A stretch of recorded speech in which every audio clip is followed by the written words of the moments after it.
we're just going to skip to it then. ATJ, Aaron Taylor Johnson, has met with producers about playing the next James Bond. For what it's worth, the reports say the meeting went well, end quote. Now, that doesn't mean he's the next James Bond. It just means he is definitely being considered by Barbara Broccoli and company. What do you think about Aaron Taylor Johnson potentially being the next 007, taking up the mantle from Benoit Blanc, from Daniel Craig? So this seems like it's happening. I don't hate it. He was on my short list. Wasn't my preferred pick. Shout out Dev Patel. I think that would have been nice. And I think he's a better actor than Aaron Taylor Johnson. And that would have been nice. Good diversity.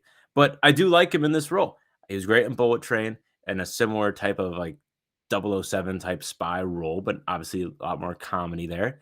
This kind of is the same profile as a Daniel Craig, but younger.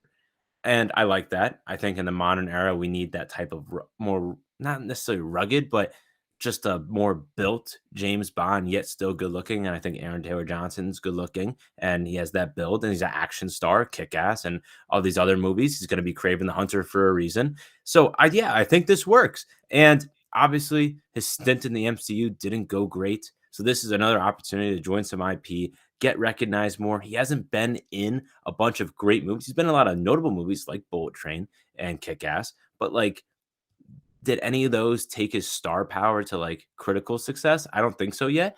I think he can get there. And I think he could do what Daniel Craig has done, which is get Casino Royale, be James Bond, and then, hey, you do a Girl with the Dragon Tattoo, you do a Knives Out, you do all these other movies and get critical success. And so then when you're 40 and going beyond, Aaron Taylor Johnson's only 32, it's like, oh, when you're done with James Bond, you can be a leading man or just a very good actor. You don't just have to be like, oh, I'm a good looking face on a movie.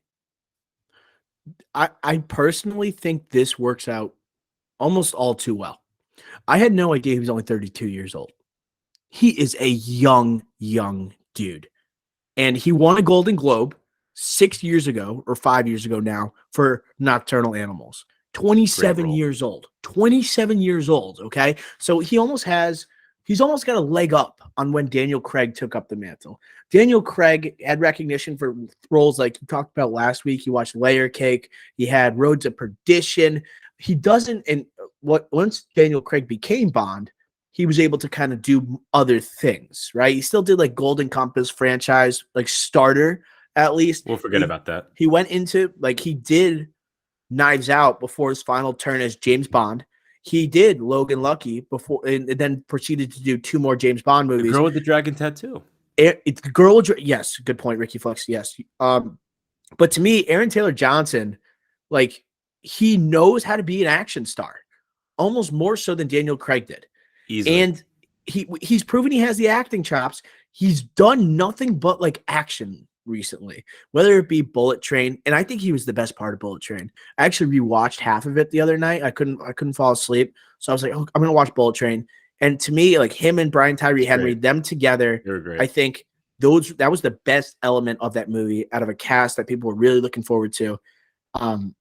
I would love to see it. Like, I can honestly, because there's a lot of buzz on social media, because whenever like these movies that do somewhat well in theaters that go to Netflix, there's buzz that's generated. You felt that with Bullet Train, and there's like a movement for like Lemon and Tangerine, right? Brian Tyree Henry and Aaron Taylor Johnson to get their own movie.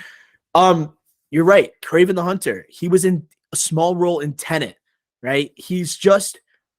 And he honestly hasn't done anything where it's like, wow, look at this guy since Nocturnal Animals, which came out in 2016, right? It's almost like he proved himself with that Golden Globe. He didn't get nominated for an Oscar, I believe. I think Michael Shannon did instead. That seems like a very Oscar move.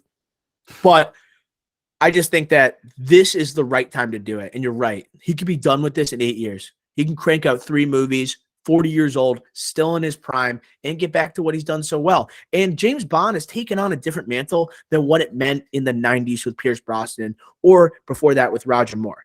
Like, it is very much prestigious now. It's like Daniel Craig, we were looking at Skyfall, and that was like pretty much a masterpiece, right? Just a masterpiece of filmmaking. It wasn't just a fun time at the theater, right, with James Bond. Like it was very took itself so seriously. I think Aaron Taylor Johnson sees something.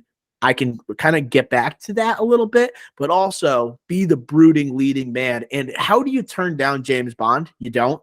It's like you don't turn down Batman. You don't turn down Superman, right? And therefore, right, you're not going to turn down James Bond. It's arguably a top 5 most iconic character that you can play from a franchise. So I love it. I think he's going to do an awesome job, and I hope he gets it because I really don't think there's a better fit right now. Yeah, and if you're English, this might be the number one thing you like if you want to be a leading man and like non-superhero, this is probably like the first thing that you want to be. And I love Aaron Taylor Johnson, and I just want to say that if you look at Daniel Craig's like resume up until Casino Royale, and then you look at Aaron Taylor Johnson's up until now, it's like night and day. Aaron Taylor Johnson has a much better resume and is a much better actor right now than when Daniel Craig was about to do Casino Royale. He is in a much better position than that. So I have a lot of high hopes for it. Obviously, I was on the Dev Patel bandwagon, but my short list did include Aaron Taylor Johnson, so I'm still on board here. I would love to see it. He's unafraid of franchises. He's unafraid. Like he knows Bullet Train can be a franchise. David Leitch did Deadpool 2, right? David Leitch, I think, also just did Violent Night. Is that correct? I don't know. I think he was somewhat a part of that movie. I'll do the research later on, and then I'll come back to you guys. But I'm excited. I think, could do something special. I know Dev Patel's your guy. I know he's your guy, and I think he could do something special. But the physicality and the action experience that Aaron Taylor Johnson has, I don't think anyone else is really up for the billing here. Just all right. For the record, David Leitch didn't direct it. Produced it? Am I right about that? Someone from John Wick was involved with Violent Night. I thought it was David Leitch. Well, John Leguizamo. Oh, stop it! Some people really like that movie, Violent Night. Yeah. I'm not seeing. Yeah, David Leitch, producer. Okay, yeah, gotcha. You're right. Yeah, just want to get that out there. Smart guy, big brain.